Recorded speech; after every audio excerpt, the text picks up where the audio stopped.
Welcome to the Slop Temple. We pray this video helps. You begin by loading Auto-Tune Pro and routing the vocal input correctly so the plugin hears the performance. Select the song key and appropriate scale. This constrains pitch correction to musical targets and prevents stray notes. Once done, set retune speed to about 10-20 milliseconds for a natural result and enable MIDI input if you plan to play a guide melody. Make sure the input level is healthy. Proper gain prevents artifacts and lets Auto-Tune track pitch accurately. You now refine how Auto-Tune reacts to performance nuances.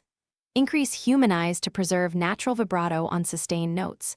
This smooths transitions. Choose FlexTune for a responsive musical correction that lets intentional pitch bends through, or Auto Mode for consistent correction. Gradually raise correction strength while listening. Higher values create the classic Auto-Tune effect, lower values stay transparent. If vowels sound artificial after heavy correction, enable formant correction.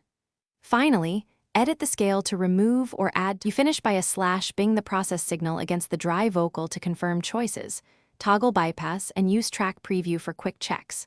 Once satisfied, automate retune speed or correction strength across sections to keep performances musical, then record a processed resample or render the track for mixing. If Auto-Tune misreads notes, troubleshoot. Reduce background noise, increase input level, or boost tracking sensitivity.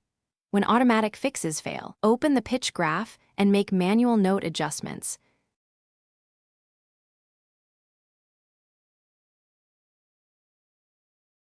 Thanks for watching.